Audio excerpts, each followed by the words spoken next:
Ayo Bang, Oh, halo. ditunggu.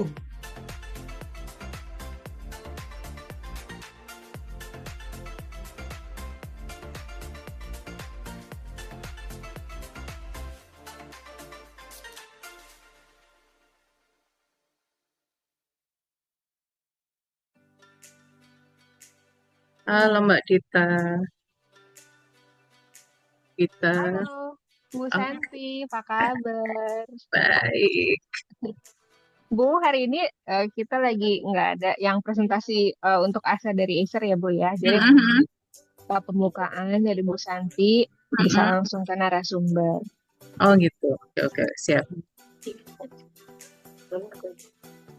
Bu, warnanya kerudungnya senada amat dengan warna background. Bunyinya sih satu gitu ya. Iya ini waktunya hari Korpri, jadi agak Oh, oh ditutup iya, tanggal 17. tanggal 17.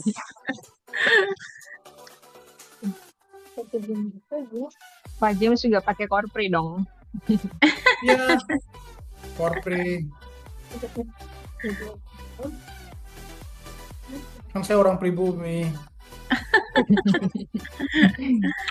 Sama kali, Pak. Ya.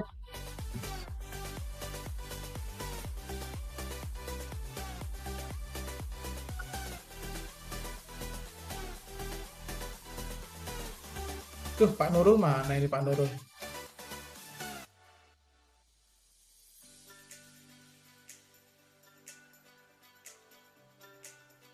Piye, ora iso?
Dokter SH. Pak Awe, mohon izin Pak Nurulnya masuk ke peserta.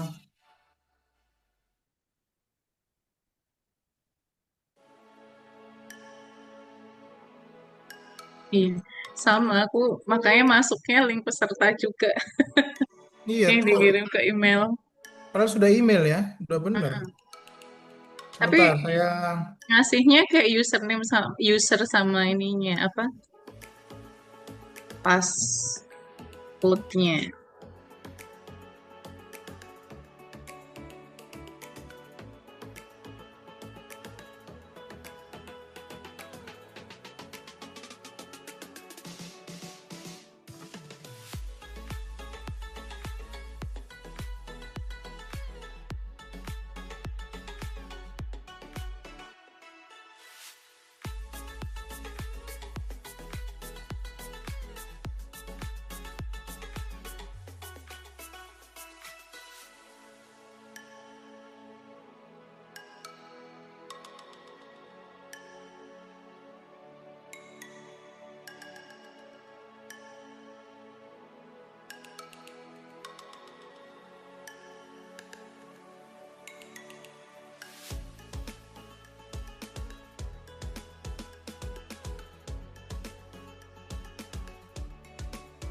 Oke, Pak Nurul mohon ganti nama Pak Nurul.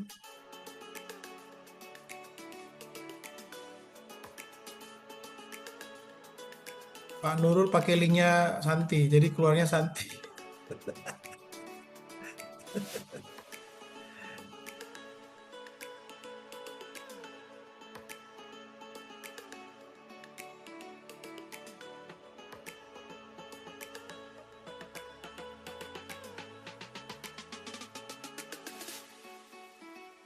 Sip. Kamera Pak Nurul, mau coba tes dulu plus slide atau apa?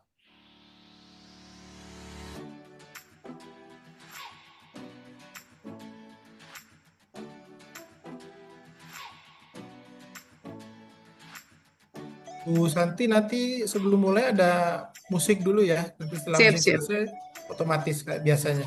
Oke, oke. Coba Pak Nurul dulu, coba kamera.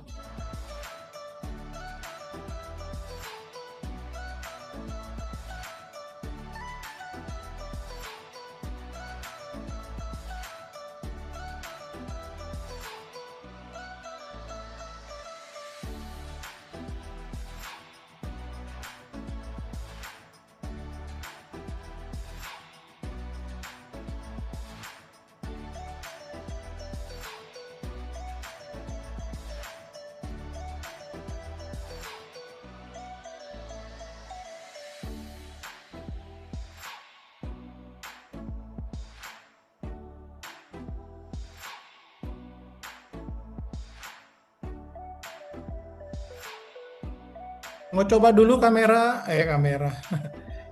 Share presentasi kalau ada soundnya.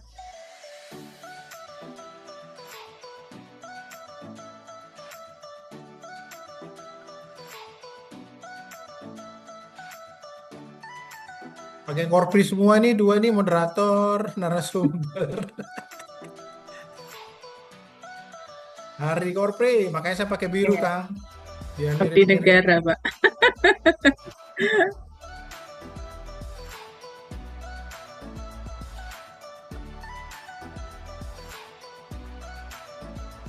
Waduh, ini koneksinya Pak Nurul nih.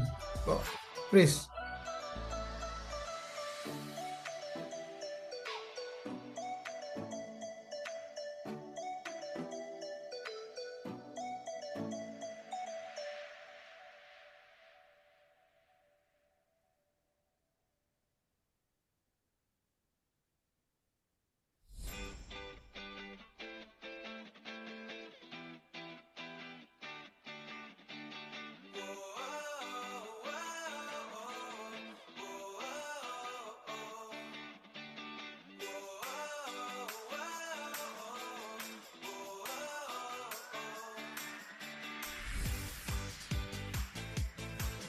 Tes, tes, tes. Tes. Tes. Wes. Aman, G? Aman, G? Ini dulu. Ininya kan nggak ada ini. Ini webinar, mode webinar, Zoom. Nah, ini. Jadi peserta tidak ada di sini. Ini. Mereka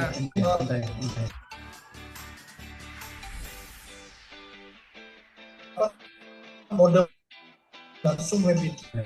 Jadi peserta tidak ada di sini. Mereka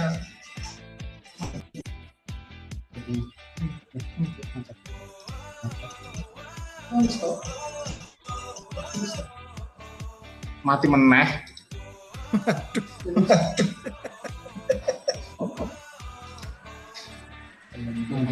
Udah. Yang itu tuh. Assalamualaikum, enggak mas, iya, mas, Assalamualaikum Pak. Iya mas. Enggak, hari ini kosong, kosong.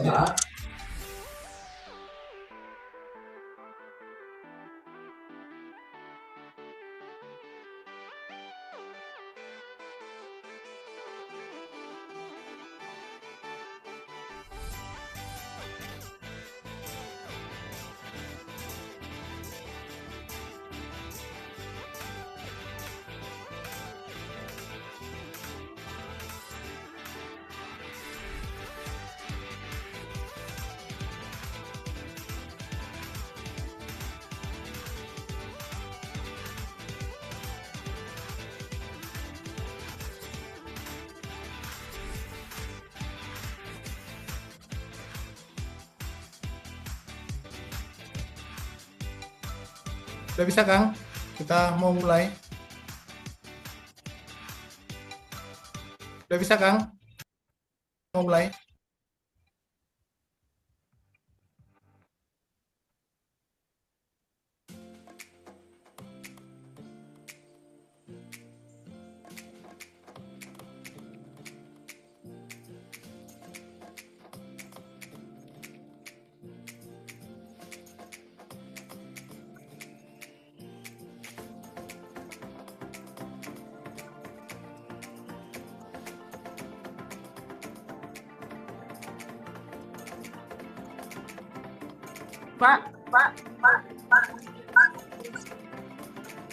Pak, halo. Halo.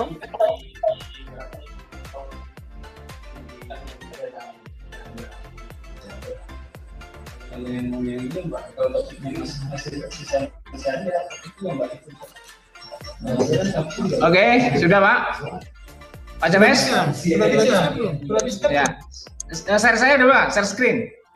Iya. Ya, tadi masih putus-putus. Udah kelihatan? Masih putus-putus. Share screen saya kelihatan belum? Belum. Belum. Kalau ini? Proses, Pak. Ini wajah saya. Ini wajah saya. Nah, Udah, ini udah. share screen saya. Udah. Coba di Ya udah, show, langsung. di show, Pak. Oh iya iya. Kemarin saya kira ya nanti topiknya dia. Karena di profil S1 juga gitu ya. Pas di IBB kan saya lihat tuh topiknya ini. Topiknya arti. Oke, ini. Ya. Oke. Oke. Oke, kita mulai ya Pak Nurul. Ji, Slide-nya siap. di off dulu. Silakan Awe opening musiknya. Kan kita kan sudah ada schedule ya. Kalau bisa mau ini, mau misalnya tadi IBB mana dia sendiri. Nanti kan sudah PNS kan. Kalau bisa masih mau tetap ini, ya kalau saya nanti saja pakai tadi nggak mungkin bikin. Jadi tidak mungkin saja. Kalau mau ambil tidak jelas. Tapi kalau misalnya memang mau ambil lebih ini ya, sebenarnya kan saya menyelesaikan teman-teman. Nanti yang kalau misalnya nanti bagi pergerakan ya dari 27 dari berapa?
Baik, halo Bapak Ibu semuanya.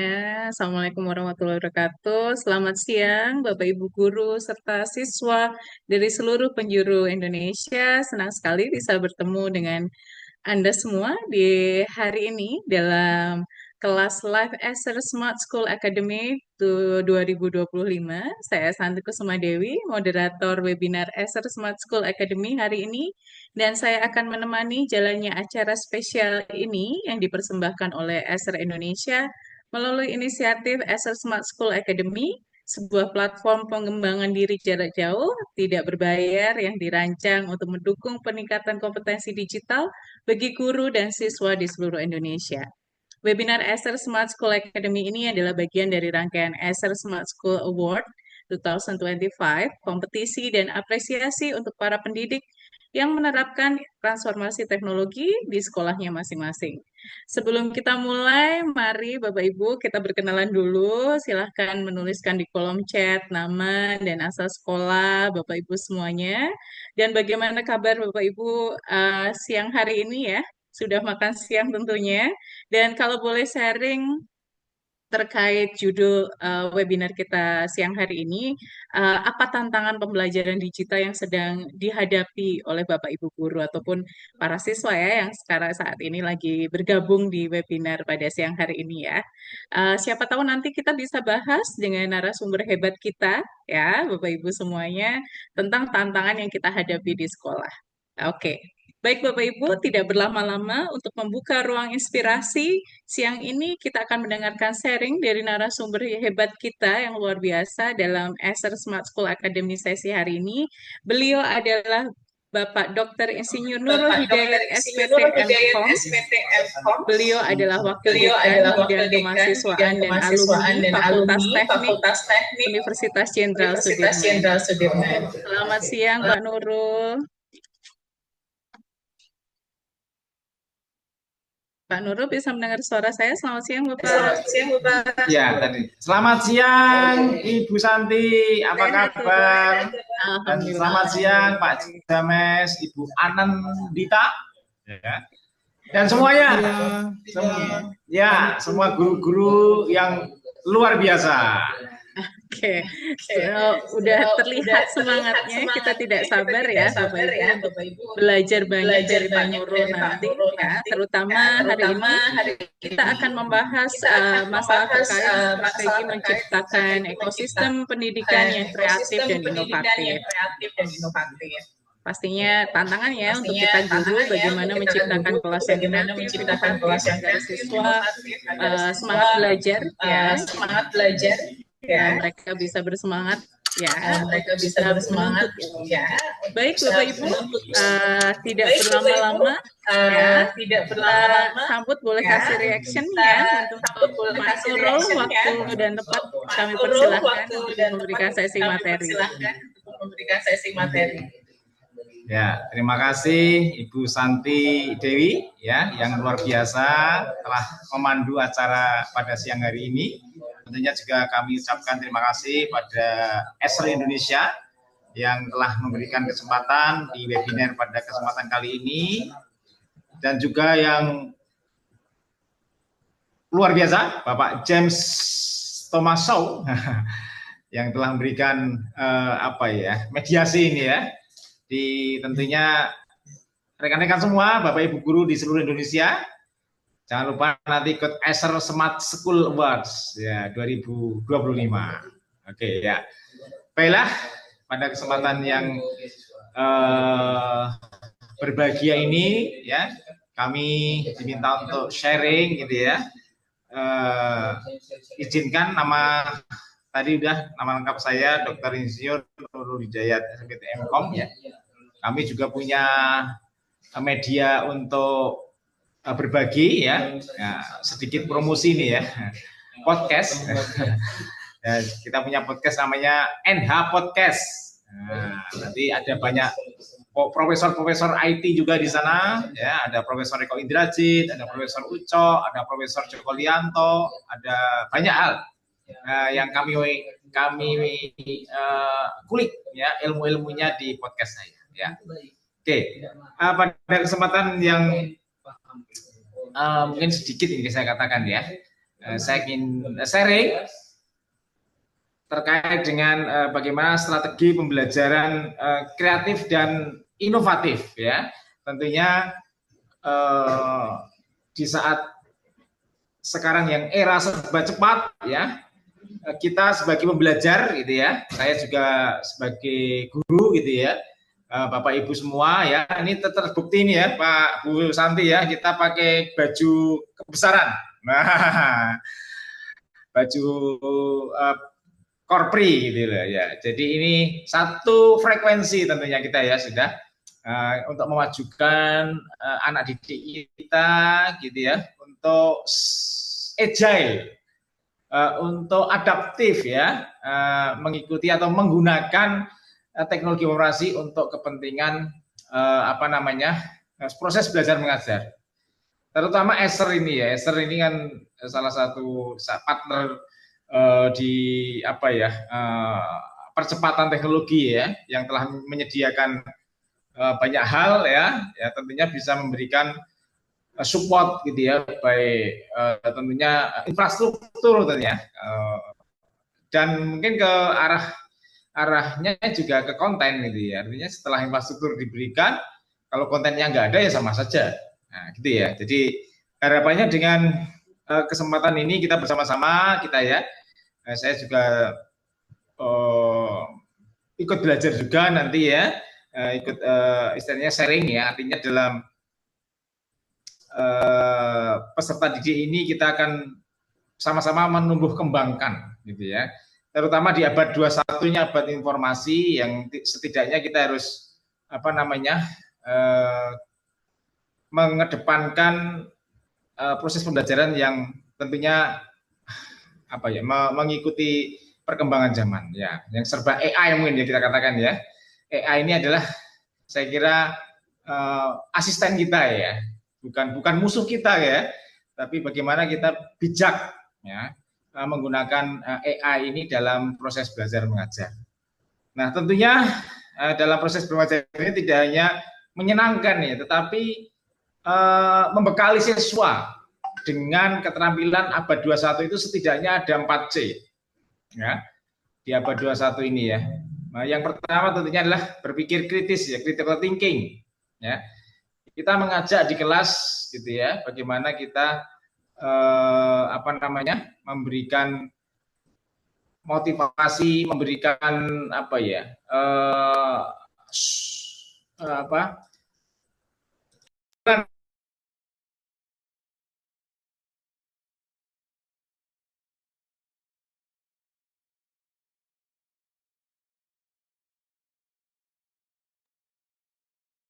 Terputus, Pak.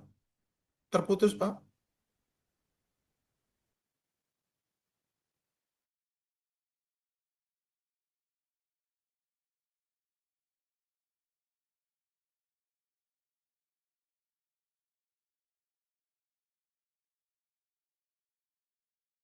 saya di unmute. Begitu saya sharing kok nggak bisa ini ya. Sharing. Oke, kelihatan apa? Kelihatan ya? Halo? Kelihatan, Pak. Kelihatan, Pak. Kelihatan. Oh, sebentar. Ya, oke ya.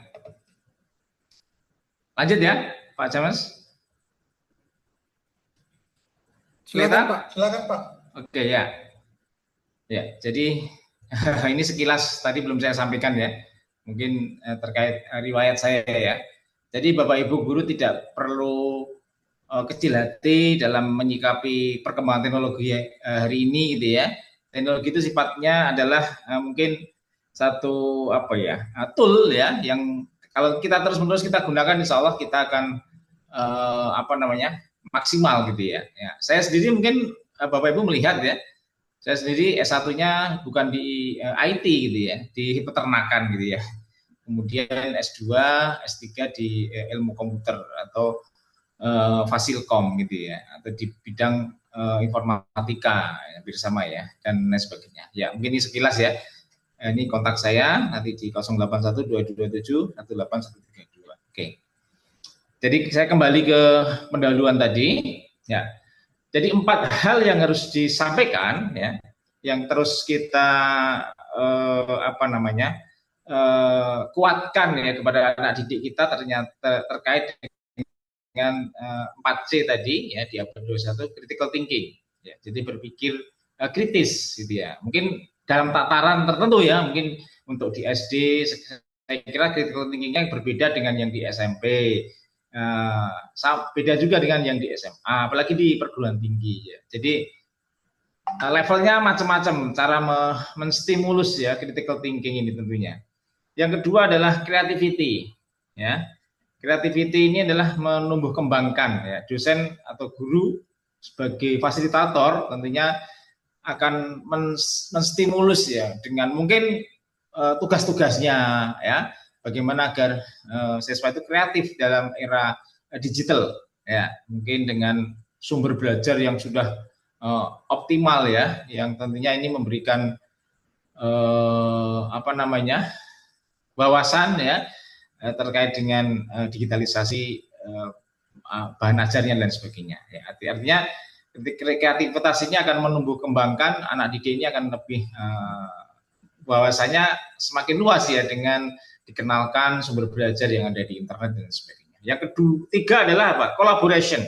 Nah ini teamwork ya. Jadi kadang memang sejak mungkin SD ya SMP SMA itu kolaborasi atau teamwork ya tugas kelompok ya. Saya kira dulu waktu saya kecil aja sudah diajarkan membuat prakarya contoh ya. Itu kan salah satu untuk menumbuh kembangkan kreativitas ya, menumbuh kembangkan kolaborasi. Yang keempat adalah melatih komunikasi. Nah ini penting sekali ya. Saya dengar kebijakan di Norwegia nggak salah ya, itu sudah kembali ke 15 tahun yang lalu ya, menekankan pada siswa itu adalah writing, reading dan storytelling. Ya, tiga hal ini kembali lagi ditumbuhkan gitu ya. Jadi tidak hanya ansih dulu wacana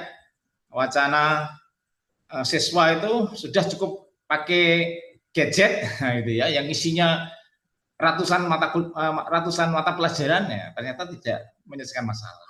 Nah, jadi harapannya webinar ini nanti tidak hanya menambah pengetahuan gitu ya, kita tetapi juga menginspirasi ya, mungkin praktek nyata yang bisa langsung diterapkan dalam keseharian di ruang kelas, baik secara tatap muka maupun daring. Oke, ya, kita ke pendahuluan ya. Jadi dalam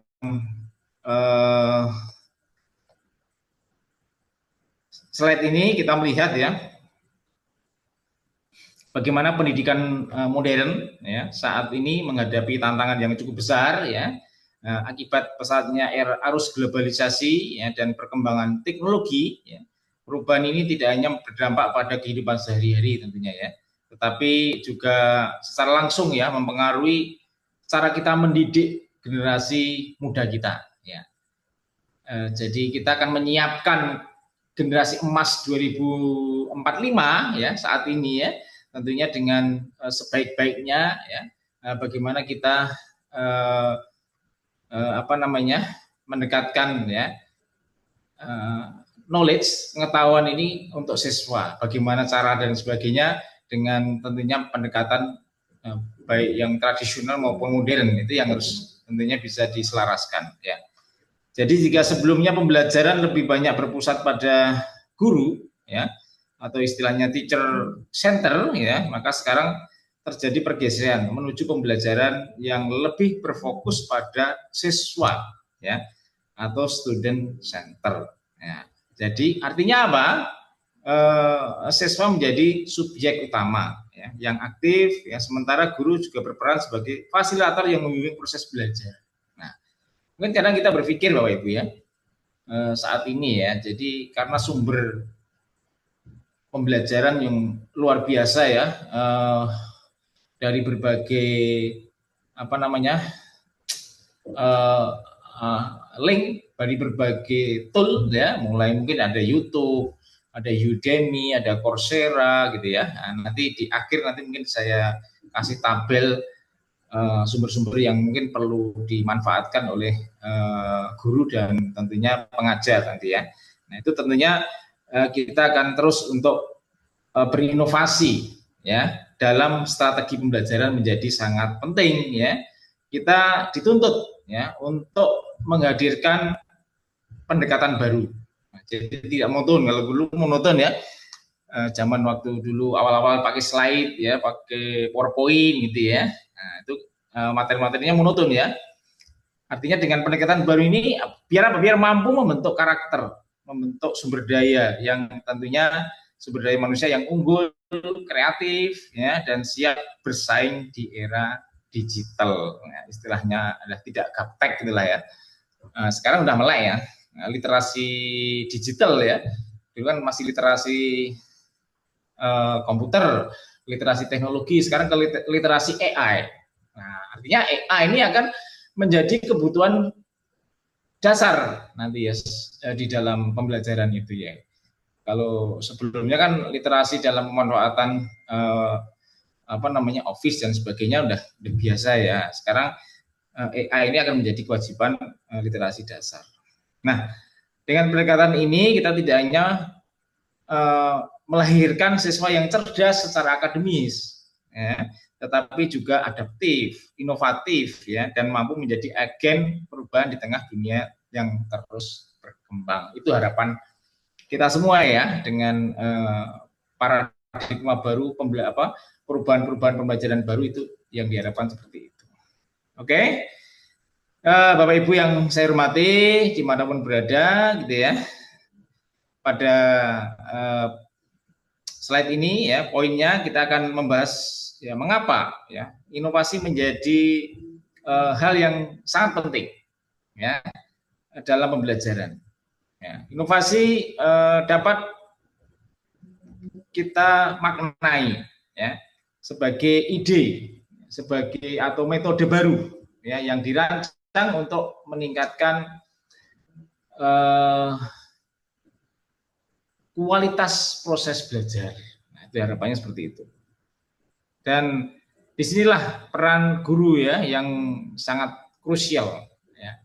Guru dituntut untuk kreatif, adaptif, ya, dan mampu menghadirkan pendekatan yang relevan dengan kebutuhan siswa di era digital. Nah, ini yang tentunya guru pun juga harus terus ya berinovasi gitu ya. Mungkin Bapak Ibu kenal Prof. Eko itu ya. Beliau adalah salah satu mentor saya gitu ya. Banyak memberikan inspirasi kepada kami gitu ya di dalam dunia pembelajaran berbasis digital tentunya ya. Dan tool-tool yang tentunya bisa dimanfaatkan di dalam proses belajar mengajar kita. Nah, inovasi dalam pembelajaran itu tidak hanya sekadar variasi metode, ya, tetapi juga bagaimana kita menciptakan pengalaman belajar, nah, experience learning, ya, yang aktif, ya, belajar yang aktif, yang kritis, yang kolaboratif. Artinya apa? Siswa tidak lagi sekedar mendengar, siswa tidak lagi sekedar mencatat, ya, melainkan terlibat. Ya, langsung dalam proses berpikir, berdiskusi, ya, dan menyelesaikan masalah bersama. Nah, ya, saya teringat ada sebuah sekolah di Jogja itu ya, alhamdulillah kemarin sekolahnya semacam homeschool gitu ya, memang dibebaskan anak didiknya itu ya, itu kemarin sudah finalis lomba digital ya, lomba robotik kalau nggak salah, atau IoT di Texas di Amerika gitu ya. Dan insya Allah besok mungkin bulan depan juga memenangkan lomba se-Asia juga ya. Nah, itu salah satu mungkin contoh gitu dari sekian banyak contoh yang memberikan tadi 4C tadi ya, kepada anak didiknya. Jadi selain itu kehadiran kurikulum, nah ini ya, kurikulum kalau di universitas itu yang sekarang mewajibkan adalah kurikulum UBE, ya, outcome based education, gitu ya. Kalau di tataran sekolah menengah ke bawah, apa ya Mbak Santi ya? Pak Jim, kurikulum apa? Merdeka masih juga? Atau kurikulum berdampak? Nah, masih kurikulum merdeka, Pak. Merdeka nggih? Nggih. Belum ada perubahan, jadi, kurikulum belum ada perubahan. Ya, jadi ini kan harapannya memberikan ruang yang lebih luas ya bagi guru untuk melakukan inovasi ya sesuai dengan karakter dan kebutuhan siswa. Nah, ini ya. Jadi kurikulum ini membuka peluang ya, agar pembelajaran lebih personal. Nah, ini yang lagi sedang digalakkan ya, lebih apa istilahnya personalisasi ya. Karena learning style ya, gaya belajar itu macam-macam. Ya, mungkin yang tradisional itu yang namanya learning style dengan guru hanya satu di depan, ya harus ngikutin apa yang disampaikan guru ya. Guru nggak harus tahu gaya belajar siswa kan. Yang penting saya ngajar menyampaikan manarah di depan kelas seperti ini. Gitu. Nah, kalau sekarang udah bergeser ya, kita harus personal ya. Arahnya lebih personal pembelajaran ini ya. Personalisasi proses belajar yang tentunya ini bisa menggunakan teknologi, misalkan LMS Bapak Ibu ya. Kita sudah luar biasa ya, salah satu hikmah COVID kemarin yang harusnya Indonesia itu baru menerapkan proses belajar online itu 2030 ya, tapi dengan COVID kita 10 tahun lebih maju gitu ya. Dikenalkan di tahun 2020 ya, semua offline, tidak sekolah tapi menggunakan pembelajaran secara online. Nah, itu yang sampai sekarang yang namanya belajar online udah biasa ya. Bahkan sampai dapat gelar pun udah biasa. Gitu ya. Kalau dulu tabu ya, sekolah online gitu ya. Nah, itu dulu gitu ya.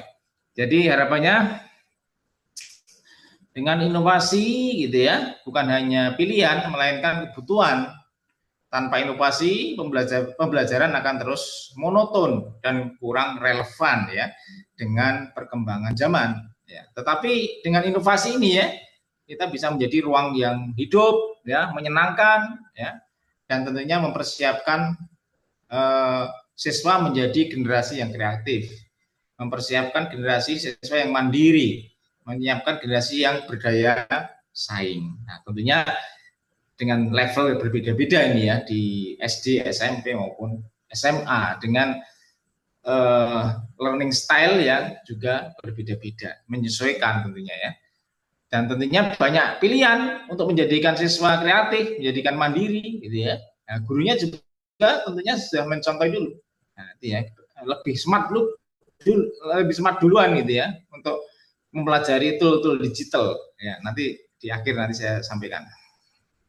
Oke, oleh karena itu mari kita jadikan gitu ya, inovasi ya, sebagai budaya, ya, culture ya, yang dalam setiap proses pembelajaran ya, bukan sekedar proyek sesaat ya, tetapi sebagai komitmen berkelanjutan untuk melahirkan pembelajaran yang bermakna. Nah, seperti Esser ini kan luar biasa, terus memberikan support ya terhadap proses pendidikan ya, mungkin di Indonesia khususnya ke instansi-instansi pendidikan ya, memberikan layanan infrastruktur. Nah, ini wujud nyata harusnya kepada bantuan itu semua.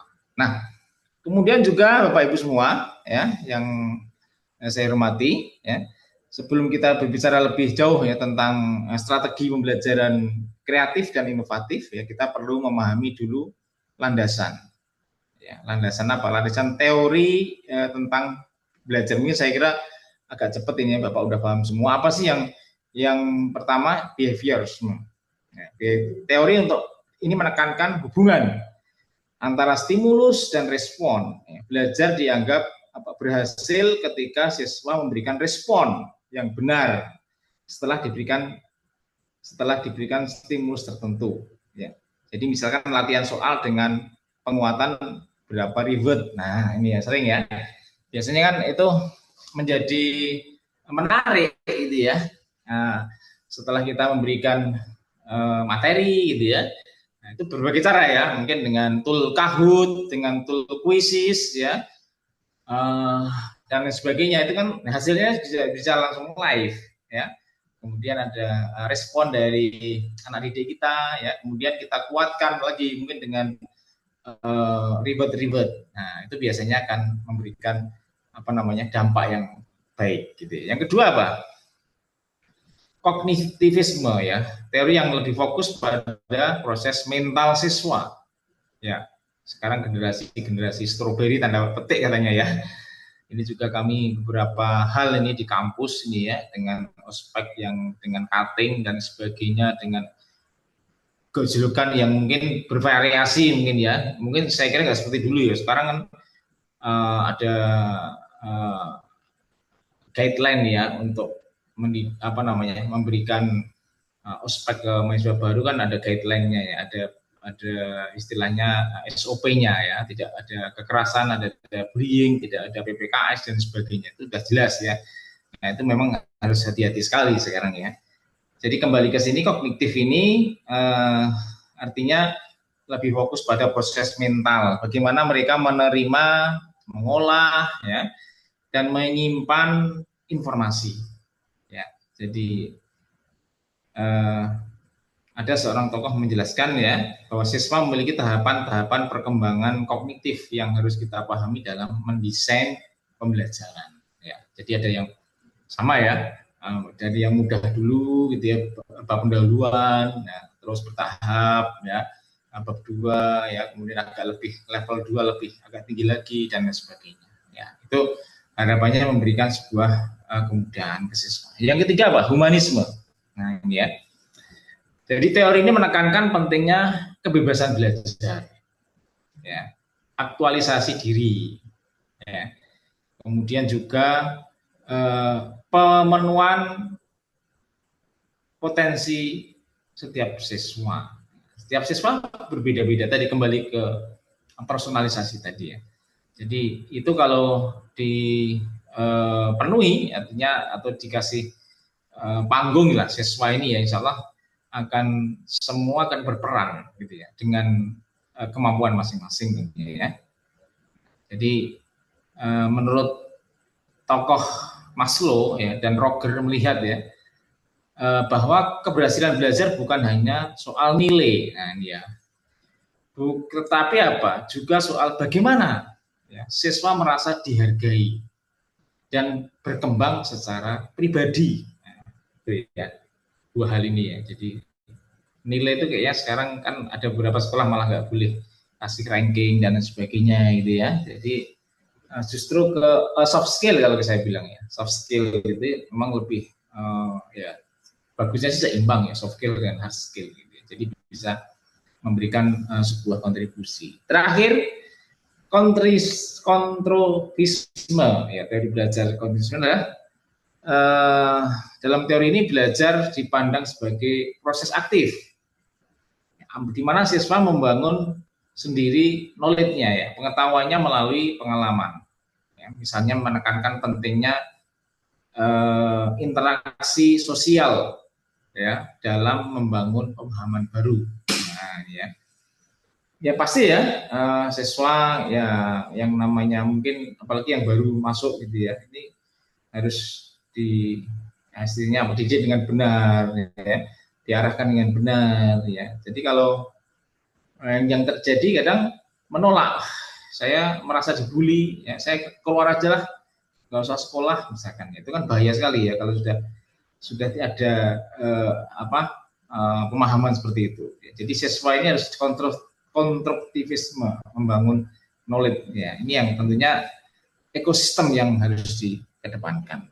Nah, jadi keempat fondasi ini, ya keempat teori ini menjadi penting, fondasi penting sebagai pendidik, ya kita bisa mengkombinasikan pendekatan-pendekatan tersebut sesuai dengan kebutuhan siswa dan konteks pembelajaran. Dengan begitu, ya strategi kreatif, ya, inovatif yang kita terapkan tetap memiliki dasar teori yang kuat, gitu ya.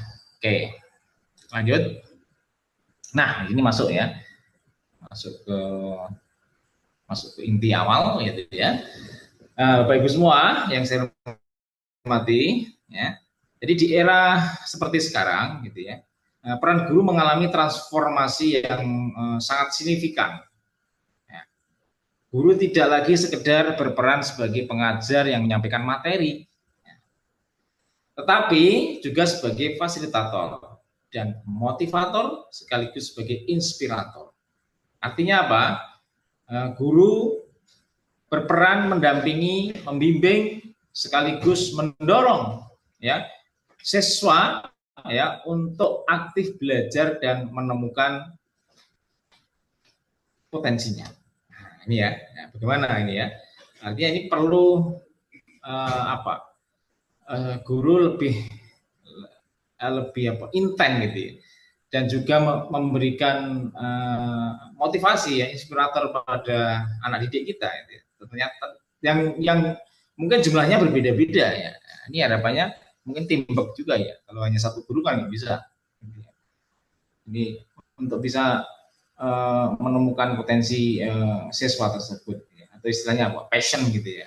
Tapi passion itu kan memang sudah jauh ya. Tapi mungkin kalau di sekolah mungkin kesenangannya dulu apa gitu ya.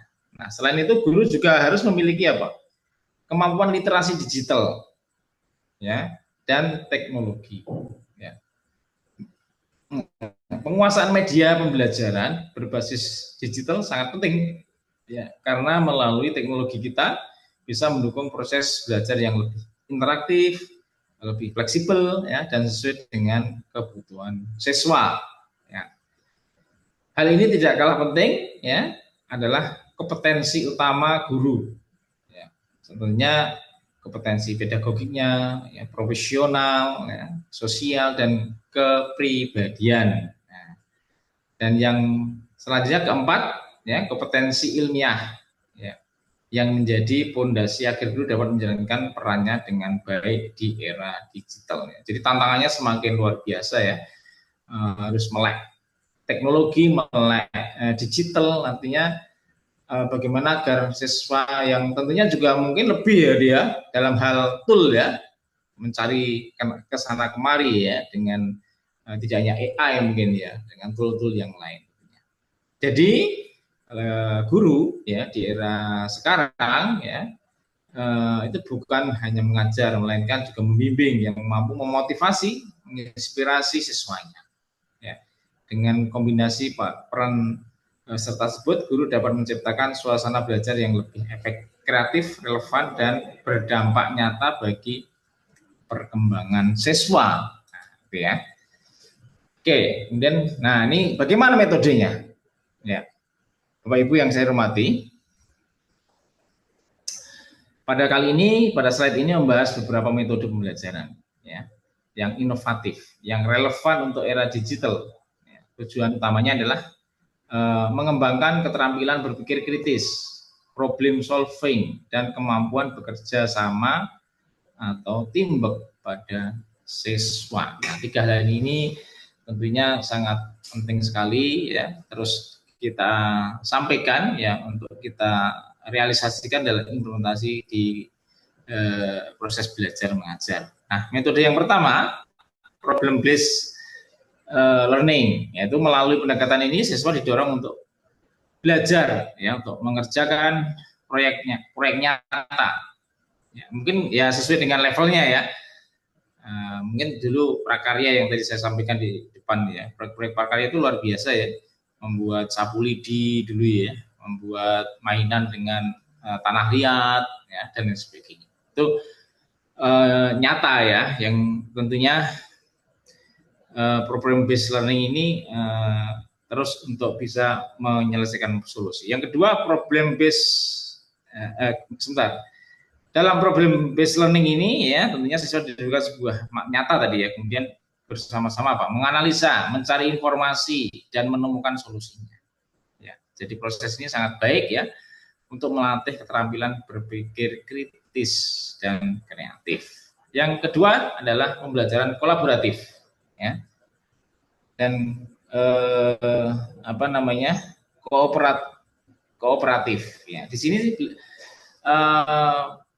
siswa belajar dalam kelompok untuk mencapai tujuan bersama ya. Mereka saling membagi pengetahuan, berdiskusi ya, dan mendukung sama lain ya. Jadi pendekatannya ini tidak hanya mengajarkan materi ya, tetapi juga melatih keterampilan sosial, komunikasi, kerjasama. Jadi kayak ada tanya jawab antara guru dengan siswa ya. Nah, itu akan istilahnya apa ya? Menguangkan bahasa Jawanya. Murid itu jadi terbiasa ya diskusi, terbiasa mengemukakan pendapat. Nah, itu kan luar biasa ya dalam kehidupan proses belajar mengajar. Nah, jadi ketika metode ini dapat dipadukan dengan teknologi digital agar lebih menarik. Nah, misalnya apa? Menggunakan platform daring untuk kolaborasi, diskusi, forum, ya, untuk mensimulasikan interaktif, ya, dan atau presentasi kreatif. Dengan begitu, pembelajaran menjadi lebih hidup, relevan, dan membekali siswa dengan keterampilan yang mereka butuhkan di masa depan. Nah, masuklah kemudian ke bagaimana Bapak Ibu yang saya hormati bisa tentunya pembelajaran yang kreatif dan inovatif ini salah satu kunci keberhasilan terletak pada desain instruksional. Saya kira semua yang namanya mau ngajar ya punya kalau di perguruan tinggi RPS ya, rancangan pembelajaran semester gitu ya. Di situ semua tujuan TIK ya, TIU ya, sasaran ya, kemudian pendahuluan kontennya ya, kemudian di situ terisi harus ujian kapan ya, namanya capaian pembelajaran, yaitu di OB itu setiap materi diuji sekarang ya, entah bentuknya ujian seperti apa ya, bisa berupa kuis, bisa berupa penalaran ya, bisa berupa project base ya, setiap materi ya. Kalau ada 14 kali pertemuan ya tentunya 14 kali pertemuan ada capaian yang harus diujikan. Yang selanjutnya desain instruksional ini bagaimana kita merancang proses belajar agar efektif, relevan, dan sesuai dengan kebutuhan siswa. Yang pertama, prinsip utama adalah harus relevan dengan perkembangan zaman. Ya, sekarang banyak, karena kalau kita lihat dalam forum yang di forum submit itu ada banyak pekerjaan-pekerjaan yang lost gitu ya. Nah, jadi memberikan peluang-peluang baru juga gitu ya. Jadi ada pekerjaan yang lost, ada pekerjaan yang settle, yang tentunya masih berjalan, dan nanti akan datang lagi mungkin di era disruption 2030 ada mungkin di situ tertera ada 100-an lebih pekerjaan baru gitu ya, yang memberikan peluang kepada para guru. Nah, yang kedua, kurikulum responsif. Nah, ini ya. Jadi kurikulum yang kita gunakan perlu menyesuaikan perkembangan teknologi dan perubahan sosial ya. Kurikulum yang responsif ya akan membuat pembelajaran lebih kontekstual dan dekat dengan kehidupan nyata siswa. Nah, ini ya, yang tentunya kurikulum itu tidak harus menunggu 5 tahun gitu ya, tapi dalam konteks agile, dalam konteks adaptif gitu ya, kita terus mengevaluasi ya, merevisi kurikulum yang tentunya agar tetap responsif ya. Jadi artinya agar siswa tidak bosan gitu ya. Ini udah zaman misalkan AI gitu ya. Bila kok gurunya atau mungkin dosennya atau pengajarnya belum mengajarkan sampai sana, ya nanti bisa ditertawain nanti ya. Nah, itu ya salah satunya ya. Jadi itu memberikan peluang pada mungkin guru atau sekolah ya, dalam hal ini mungkin yang memangku kepentingan. Dan yang ketiga, evaluasi yang berkelanjutan. Ya, desain instruksional tidak bisa statis, ya, melainkan harus selalu diperbaiki dan ditingkatkan evaluasi yang berkelanjutan untuk membantu kita melihat kelemahan, memperbaiki metode, dan menghadirkan pembelajaran yang semakin baik dari waktu ke waktu. Nah, dengan kombinasi 3 hal ini, desain instruksional dapat menjadi fondasi ya, yang kokoh dalam membangun pembelajaran kreatif, inovatif, sekaligus relevan untuk menghadapi tantangan masa depan. Nah, jadi desain internasional ada 3 hal nanti ya. Prinsip utama ada kurikulum responsif, ada evaluasi yang berkelanjutan. Nah, kemudian apa yang perlu diketahui keterampilan abad 21 ini Bapak Ibu? Yang perlu dikuasai istilahnya ya. Jadi salah satu tujuan utama pendidikan di era sekarang adalah menyiapkan siswa agar memiliki keterampilan abad 21. Yang tadi saya sampaikan di depan, keterampilan yang menjadi bekal penting agar generasi muda mampu menghadapi tantangan global yang semakin kompleks. Ya, 4C tadi ya. 4C ya, 4 skill ya. Critical thinking, kreatif, komunikasi, dan kolaboratif.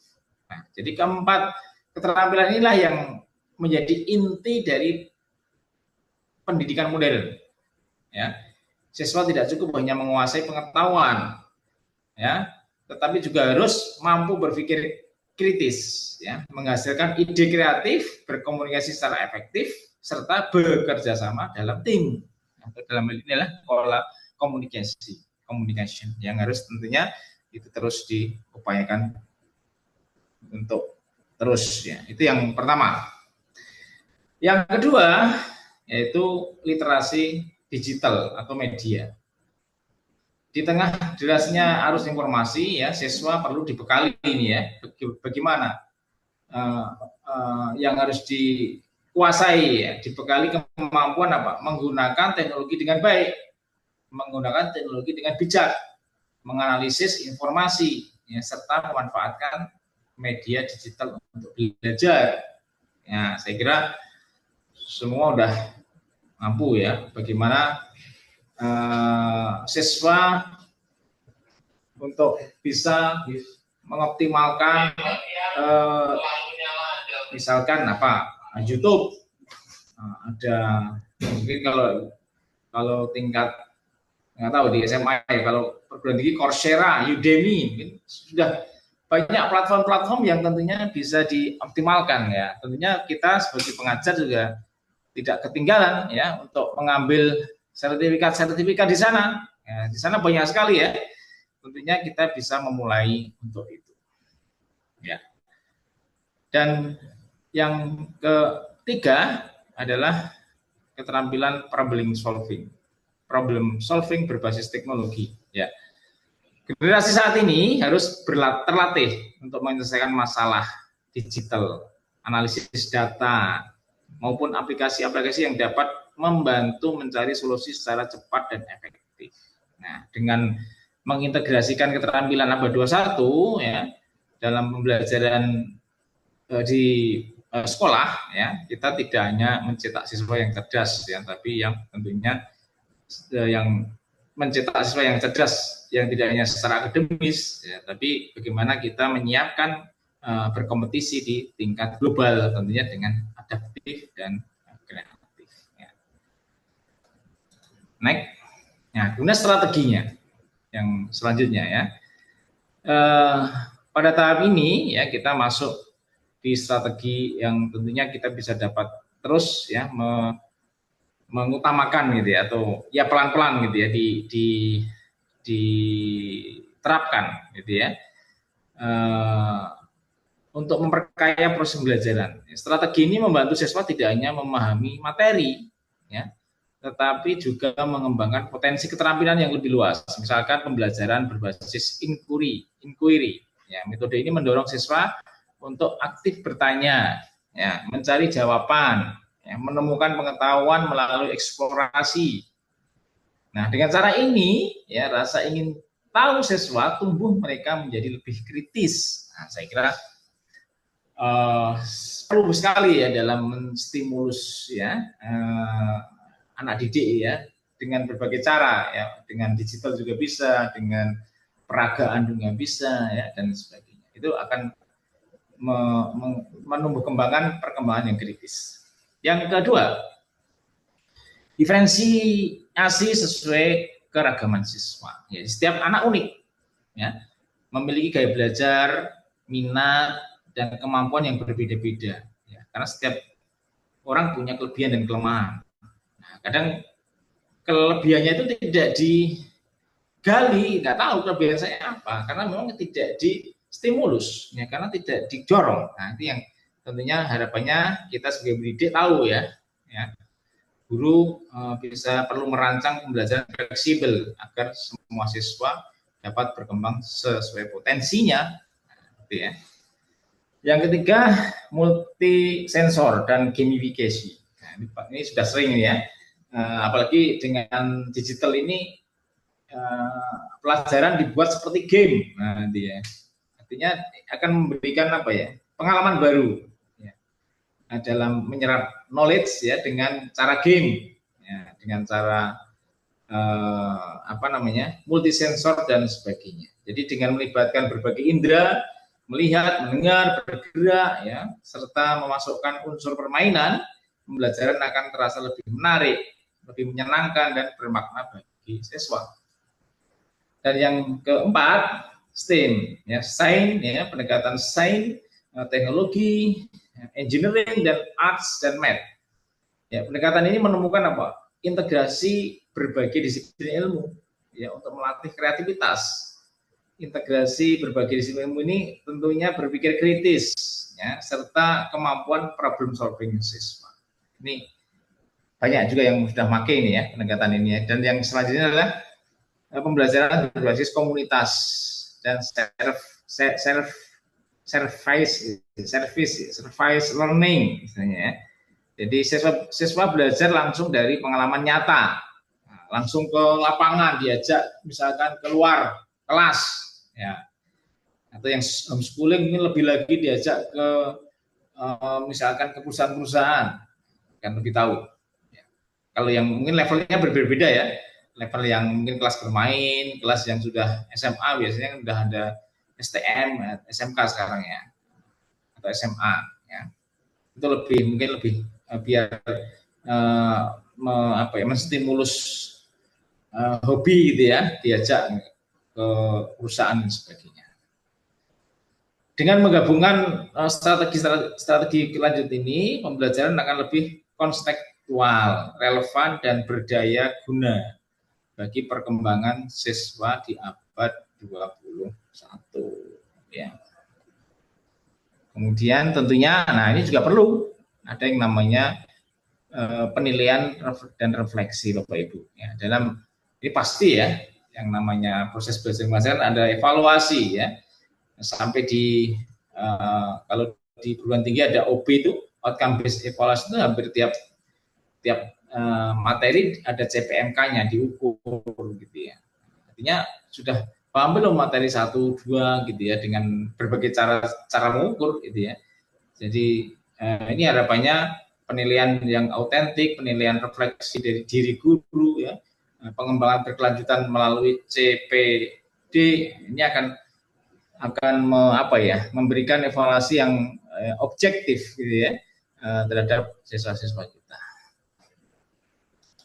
Oke, jadi dalam kesimpulan Bapak Ibu pada sore hari ini atau siang hari ini yang saya hormati ya, kita telah sampai di penghujung webinar ya.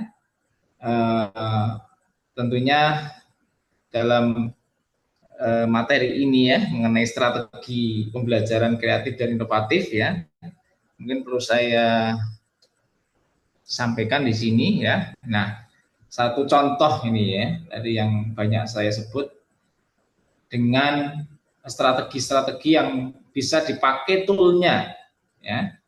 Misalkan yang pertama untuk manajemen kelas, yaitu menggunakan Google Class, Moodle, ada MS Team, ada Edmodo, ada Psikologi. Ini semuanya bisa dimanfaatkan ya. Jadi untuk mengelola materi, tugas, diskusi secara struktur dan digital. Saya kira ini hampir semua udah bisa ya. Karena dulu waktu COVID ya menggunakan. Kemudian juga pembelajaran inovatif ya. Pembelajaran menggunakan misalkan Trello, Padlet, Jamboard, ya, Notion ya. Ya itu yang tentunya bisa dipakai ya di sekolahnya ya.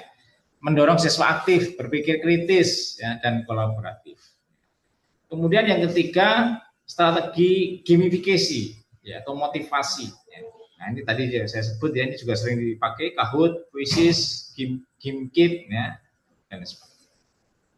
Kemudian juga literasi digital ya, atau kreatif media, ada Canva ya ini ya.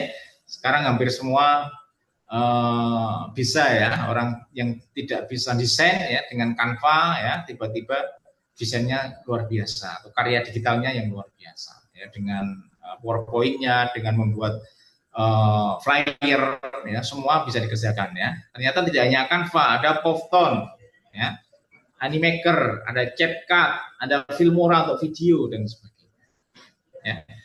Kemudian kolaborasi dan komunikasi digital dengan, nah ini sekarang ini ya, kita dengan Zoom, dengan Google Meet ya, dengan Discord, Slack ya, dengan Flip ya, dan sebagainya. Yaitu menghubungkan siswa dan guru, memperkuat teamwork. Pembelajaran berbasis AI atau data ya, dengan ChatGPT, dengan Gemini, dengan Kenigo ya, dengan Sokratif ya, ini mewujudkan pembelajaran adaptif, personal dan berbasis. Dan juga penilaian autentik atau refleksi dengan Google Form. Nah, itu kita bisa membuat form-form yang tentu bisa untuk memberikan feedback ya, memberikan penilaian, mengukur keterampilan nyata atau portofolio digital atau refleksi belajar dengan Notion dan sebagainya. Kemudian dengan STEM, integrasi STEM ya, dan project based learning ya, dengan ThinCards, dengan Arduino, dengan Minecraft Edu ya, itu melatih kreativitas lintas disiplin ya. Bisa sains, bisa teknologi, bisa seni. Ini keren ini. Kemudian komunitas belajar dengan service learning ya, dengan Google Site, WordPress, ya, YouTube, TikTok. Ya. Nah, ini untuk publikasi karya siswa. Jadi biar siswa merasa karyanya bisa dilihat oleh orang lain ya, bisa dipublish gitu ya. Yang terakhir bisa continuous professional development ya. Jadi dengan edX, ya, Coursera ya, learning, LinkedIn ya, komunitas guru inovatif Eser ya, saat ini ya. Guru terus belajar profesional dan adaptif. Itu barangkali Bapak Ibu semua ya, yang tentunya pendidikan modern membutuhkan inovasi yang berkelanjutan ya, agar mampu menghadapi tantangan di era digital ya. Guru juga memiliki peran penting ya sebagai kunci transformasi dalam menciptakan pembelajaran yang aktif ya, kontekstual dan berpusat pada siswa. Dan harapannya melalui penerapan strategi pembelajaran kreatif dan inovatif yang tentunya Eser yang luar biasa ini memberikan peluang ya kepada Bapak Ibu guru, diharapkan lahir pendidik masa depan yang profesional, visioner, dan mampu membentuk generasi yang unggul. Saya kira itu. Terima kasih kepada moderator tadi ya, yang telah memberikan kesempatan dan juga Eser. Monggo kami kembalikan. Oke, terima kasih Pak Nurul. Terima kasih boleh Pak kasih Nurul. reaction, Boleh Bapak kasih Ibu? reaction, Ya, Bapak boleh Ibu? dikasih Ya, applause, boleh dikasih ya, applause atas ya, paparan materinya atas yang luar paparan biasa. materinya yang luar biasa. Oke, baik Bapak Ibu, boleh Oke, baik Bapak Ibu, dituliskan di boleh kolom chat ya, pertanyaan yang akan disampaikan ke Pak Nurul. Silahkan. Karena kalau ini ya Pak Nurul ya, saya lihat semakin banyak pilihan, pilihan, semakin pilihan semakin tuh Bapak Ibu pilihan guru tuh Bapak Ibu guru juga bingung juga ya bingung karena juga ya akses. karena akses. Ini ada komentar Ini dari ada Bu komentar Ani, dari Bu Ani. pakai penilaian dengan aplikasi Pakai penilaian Edpuzzle, dengan asik Pak. aplikasi Edpuzzle, asik Pak. Pakai video pembelajaran yang dibuat sendiri. Pembelajaran yang dibuat sendiri. Oh, ini ini luar biasa ya, video pembelajaran masih ini setelah COVID masih tetap bisa diteruskan, ya. Masih maintenance-nya bagus nih bisa kelasnya Bu Ani. Ada pertanyaan dari Pak Hasbi Amali atau Bu Hasbi. Ada pertanyaan dari Pak Hasbi Amali. Bagaimana cara mengatasi fasilitas yang terbatas untuk pembelajaran? Bagaimana cara mengatasi fasilitas yang terbatas untuk pembelajaran? Ya, bagus nih. Bapak. Ya, saya jawab dulu ya Bu ya. Pak Nurul. Jadi saat ini kita sudah punya teknologi yang namanya virtual reality. Nah, virtual reality augmented reality ya dia. Itu salah satu untuk apa ya, mengganti ya kesenjangan alat. Contohnya mungkin ya kalau di universitas kan di kedokteran ya itu kan mahal-mahal sekali itu ya. Misalkan alat-alatnya dan sebagainya gitu ya. Itu kan bisa, atau di SMK mungkin taruhlah ya. Kalau SMK mungkin SMK mesin misalkan ya. Tidak punya alat-alat yang mungkin labnya kurang mampu gitu ya. Nah itu bisa di augmented reality kan pakai alat itu ya. Jadi seolah-olah kita memang benar megang alat itu ya di dalam augmented reality ya. Untuk misalkan mau merakit mobil misalkan gitu ya. Nah itu di aplikasi augmented reality itu sudah memang benar-benar kayak di lab ini perakitan gitu ya, contohnya seperti itu. Apapun ya, artinya itu sebagai pengganti lah kalau memang keterbatasan alat kita tidak bisa beli, ya, gitu ya. Oke, selalu itu ada cara ya Pak Nurul ada cara ya Pak Nurul. Iya, betul sekali Ibu. Oke, ini ada yang bertanya juga, Ibu Nur Fadila. Sangat tertarik dengan STEM.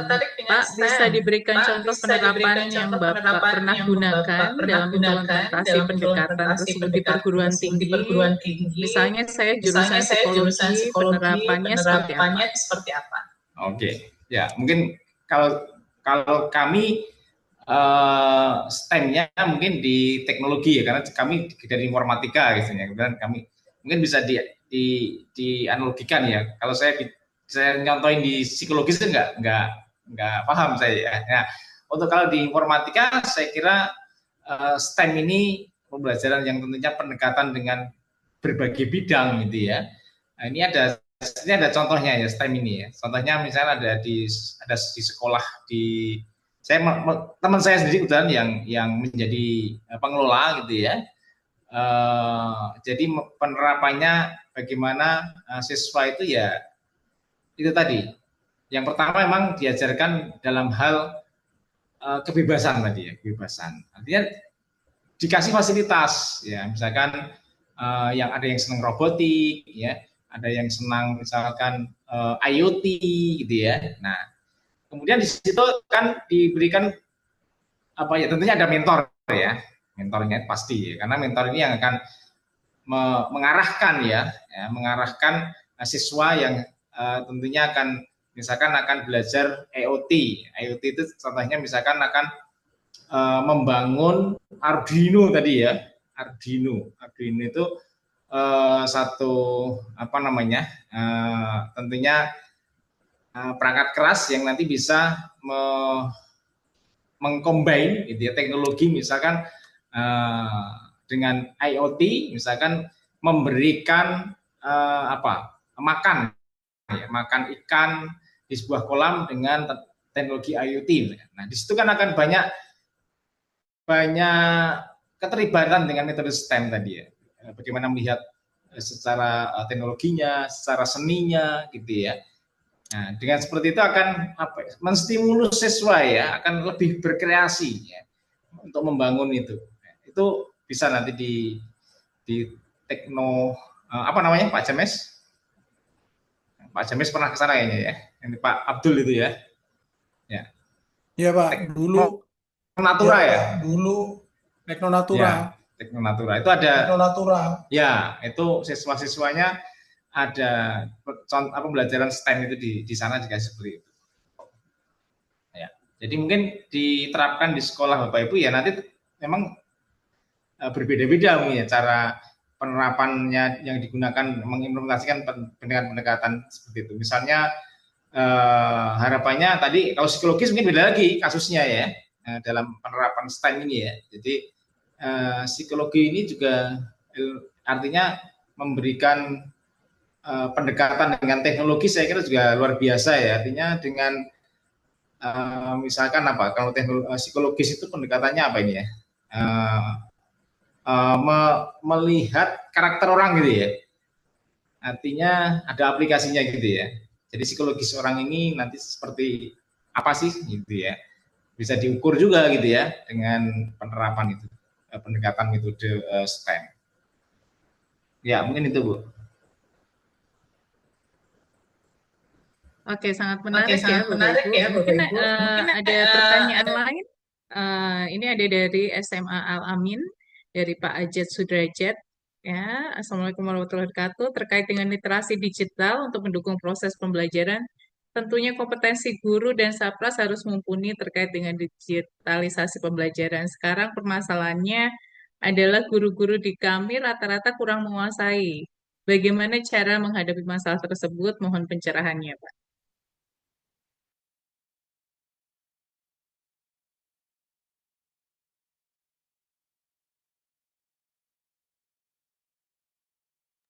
Mohon maaf, masih di mute, Pak Nurul. Otomatis nih saya di mute. Ya. Ya, jadi Pak Ajat ya, banyak cara sebenarnya ya kalau terkait dengan literasi digital ini ya. Ada banyak penyedia ya, termasuk Acer ini ya. Harapannya nanti bisa tersentuh ke sana gitu ya, memberikan apa ya, percepatan ya untuk melek digital gitu ya, ke sekolah-sekolah ya. Seperti itu memang harapan diadakan ini gitu ya. Jadi nanti sudah tidak ada alasan harusnya ya, mungkin terkait dengan sumber ajar yang bisa diakses gitu ya. Dan sekarang teknologi AI itu juga sekarang sudah bisa di stand alone gitu ya. Nah, kita yakin lah ya, tadi saya sampaikan semua harus menguasai AI. AI itu nanti seperti MS Word, seperti Excel nanti ke depan. Ya, harus kita kuasai, sudah biasa gitu ya. Nah, sehari-hari itu nanti ya kita pakai AI. Nah, itu pasti akan ke sana nanti. Nah, kalau tadi yang Pak Ajat sampaikan ya pelan-pelan memang mungkin akan kesananya mungkin dengan berbagai cara nanti. Mungkin ada yang mengkampanyekan misalkan materi gitu ya. Mungkin saya sebut nggak apa-apa ya. Saya kemarin juga datang ke kampus kami namanya Pak Ono itu, memberikan 500 giga knowledge gitu ya, untuk disebarkan ke semua. Silahkan ya, karena Pak Ono ini salah satu penggiat internet Indonesia gitu ya. Ada ini, saya juga ada 2 hard disk ini ya. Ini isinya 500 giga semua. Ini baru dikirim ini. Beliau tadi ngirim saya ini. Isinya 500 giga ini. Ini bisa sudah ada sistem operasinya gitu ya. Tinggal nggak usah pakai internet. Kita bisa mengakses ilmu yang ada di sini. Ya, ini saya dikasih beliau ini tadi. Dikirim baru sampai. Ya. Kalau silakan nanti bisa kontak kami ya, nanti bisa saya kopikan, nanti bisa dipakai dimanapun berada untuk SD, SMP, SMA juga. Ya. Luar biasa nih Pak. Luar biasa nih Pak Nurul. Ya. Kayak ada pertanyaan lain atau ada tambahan dari Bang Cip, silakan. Bang Cip, silakan. Ya, Pak. Mohon izin Pak Nurul saya nambahin dikit. Ya, Bapak Ibu, apa yang disampaikan Pak Nurul sudah. Ya Pak Nurul tadi kita mute itu karena dari feedbacknya Pak Nurul. Jadi suara dari ini double.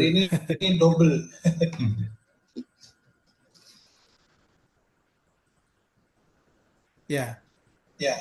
Jadi saya mau menambahkan Bapak Ibu apa yang disampaikan Pak Nurul terkait dengan nanti kebutuhan atau kriteria dari lomba ini. Jadi kalau kita bicara ekosistem, maka ada beberapa aspek yang saling terintegrasi yang harus kita kembangkan.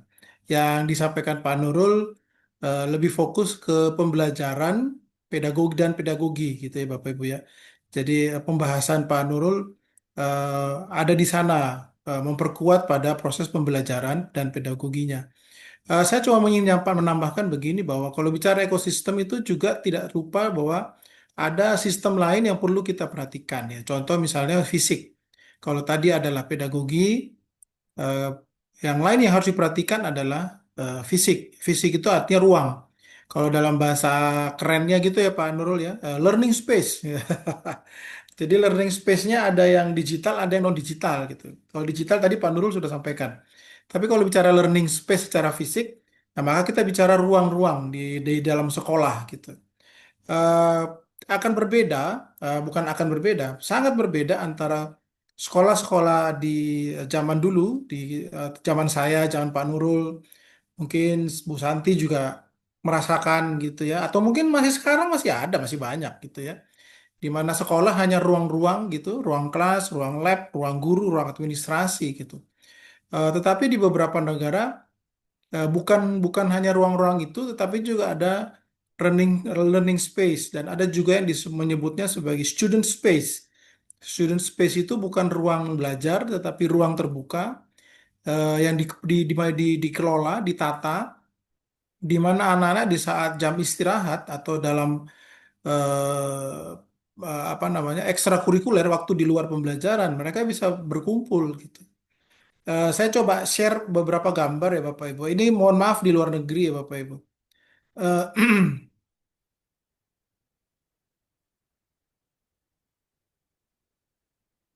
Ya ini mohon maaf di luar negeri, tapi bolehlah kita apa ambil masukan. Contoh seperti ini, seperti Bu Santi udah lihat ya Bu Santi ya, gambarnya keluar ya Pak, Bu. Eh, Sudah Misalnya muncul. ruang, ya ini adalah learning space gitu. Jadi learning space itu tidak seperti kita yang semua hal itu dilakukan dalam ruang kelas dengan layout seperti pembelajaran biasa gitu. Tapi ada ruang-ruang, bahkan ruang kelas itu dirubah gitu. Sehingga topik hari ini berbicara soal kreativitas dan inovatif. Itu akan muncul kalau desain ruangannya seperti ini gitu ya. Kalau ruangnya dari selama sekolah mulai dari kelas 1 sampai kelas 7, kelas 6, kelas 7 sampai kelas 9 itu aja yang kita lihat. Kalau nggak bangku dari bangku berwarna coklat, dinding yang berwarna putih. Kalau yang di SD itu ditempelin jadwal, gambar dan segala macam. Ya itu terus kita lihat selama 6 tahun.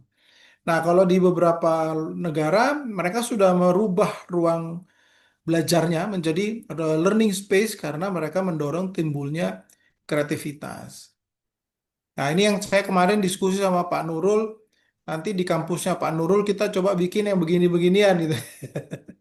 Pak Nurul ini dosen di pembantu dekan di Purwokerto di Universitas Jenderal Sudirman. Ya, jadi ruang-ruang ini Bapak Ibu seperti ini. Jadi ada ruang-ruang yang tidak lagi berbentuk konservatif seperti sekolah-sekolah biasa gitu ya. Jadi yang ada di Indonesia lah kira-kira begitu. Mereka sudah menyulap gitu ya, menyulap ruang-ruang itu menjadi yang disebut dengan student space. Beda antara space student space dengan learning space ya. Jadi agak berbeda ininya, maksud tujuannya gitu. Nah, ini juga ruang khusus ya, sampai ada ruang untuk bermain musik gitu. Jadi ini sekolah Bapak Ibu. Jadi saya mengambil dari website sekolah. Jadi ada acara-acara tertentu mereka bermain musik di jam-jam istirahat sehingga teman-temannya bisa eh, menontonnya bersama di saat jam istirahat.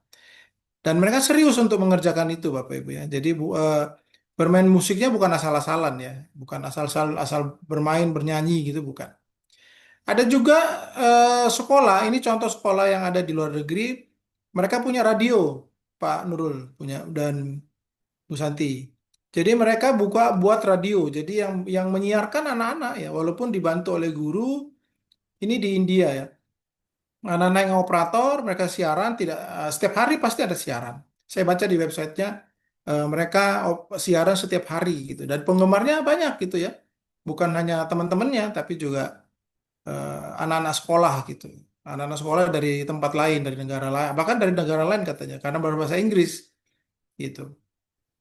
Jadi saya kira begitu tambahan saya Pak Nurul. Jadi di Smart School ya, kampus dan kampus Smart Campus Award, Acer Smart School Award itu juga apa namanya membuka kesempatan bagi Bapak Ibu untuk menunjukkan ruang-ruang kreatif seperti itu gitu ya. Jadi tidak hanya seperti yang Pak Nurul sampaikan dari peda LMS, terus pakai AI, PowerPoint yang bagus, media pembelajaran yang bagus, yang menarik dan segala macam. Tetapi yang namanya ekosistem juga tidak lepas dari ruang fisik gitu ya. Jadi ruang-ruang fisik di kelas, di sekolah, di kampus yang dipakai tujuannya untuk mengeksplor kreativitas dan inovasi dari para siswa dan para mahasiswa. Jadi itu tambahan sedikit Pak Nurul dari Bapak Ibu. Yang dimaksud ekosistem itu seperti itu ya. Dan termasuk juga yang terakhir dari saya adalah kebersihan. Ya, jadi kalau disediakan ruang-ruang kreatif kalau tidak terawat, tidak bersih gitu ya. Kampusnya atau sekolahnya tidak bersih, tidak alami gitu ya. Toiletnya juga jorok gitu ya. Ya, itu tentu saja tidak akan mendukung inovasi ya, kreativitas. Saya kira begitu Bu Santi tambahan. Terima kasih Pak Nurul, saya menambah dikit. Ya. Terima kasih Bang James. Saya jadi teringat nih Bapak Ibu tadi lihat apa yang radio ya. Kebetulan ini Pak Nurul, saya tuh guru yang nggak bisa diem kalau bisa dibilang. Jadi waktu bilang ke bendahara saya butuh tempat buat podcast, bendahara bilang harus diagendakan, harus nunggu gitu. Akhirnya saya hubungi rekan saya yang kerja sebagai penyiar radio daerah Bapak Ibu gitu kan. Jadi saya bilang, boleh nggak saya minta satu slot aja di radio namanya Radio Anjuk Ladang di Nganjuk gitu. Sama temen dikasih satu slot hari Jumat jam 4 sampai jam 5. Jadi kita pakai fasilitas pemerintah. Saya ajak anak-anak ke sana, belajar bagaimana jadi announcer gitu kan. Ngerasain, oh kalau punya studio radio itu kayak gini gitu. Begitu pula eh, ini juga Bapak Ibu di dekat sekolah tuh ada salah satu minimarket gitu. Jadi saya ajak anak-anak sana, Pak gitu. Temanya waktu itu tentang how to be smart buyer gitu. Saya guru bahasa Inggris gitu. Jadi Di memanfaatkan apa yang ada di sekitar kalau tadi di luar negeri kan ini ya kayak fasilitas ada gitu. Lah kita gimana jadi guru tuh kayak jadi sebuah tantangan ya untuk bisa menemukan ekosistem, membangun ekosistem itu dengan ya akhirnya teman-teman kayak di Alfa, saya jadi bilang ini ya tempat minimarketnya itu bilang kayak nggak apa-apa Bu Santi kesini aja gitu kalau mau praktek bahasa Inggris kita seneng kok bantu gitu jadi ruang minimarket itu jadi kelas kita gitu jadi kelas kami gitu. Dan itu nggak ganggu pelanggan mereka, nggak ini. Jadi anak-anak tetap bisa praktek bahasa Inggrisnya. Oke, Bapak Ibu yang lain, silakan kalau ada pertanyaan boleh dituliskan. Jadi Pak Nurul saya sengaja memasangkan Pak Nurul dengan Bu Santi. Karena Anda berdua ini artis. Jadi Bu Santi ini YouTuber. Jadi Bu Santi ini YouTuber. Waduh nih, sama ya. Ya, halo? Pak Nurul kan podcastnya. Ya, Pak Nurul kan podcastnya ini. Jadi nanti kapan-kapan sama guru cocok lah buat. Boleh. Cocok lah buat. Tapi saya lebih aktifnya di TikTok sama Instagram, Mbak. Ya. TikToknya Bu Santi Dewi. Bukan, Miss Suntea. Miss Suntea. Ya nanti tanya Pak James aja. Wah, ini jadi boleh di-follow ya, teman-teman Bapak Ibu guru ya, follow akun YouTube-nya Pak Nurul. Atau boleh berkunjung NH Podcast. Podcast. Oke, ketik aja deh. NH Podcast YouTube channel. Nah, Oke, siap. Subscribe. Siap. Ya ini semakin makasih Pak James. Aduh. ini namanya rezeki nih ya ketemu Bu Santi ini ya. Kalau Pak James sudah biasa tur Pak. Iya. Insya Allah nanti follow. Kalau ke Jakarta sering ke studionya Prof Eko. Udah ke sana belum Bu Santi? Oh belum. Bang James kayaknya harus ngajak nanti waktu awarding ya Bapak Ibu semangat ikut Eser Smart Award ya biar nanti kita bisa ketemu tatap muka langsung itu maksud di Jakarta. Kayaknya perlu dibuat ruang podcast nanti Pak James. Siap. Oke.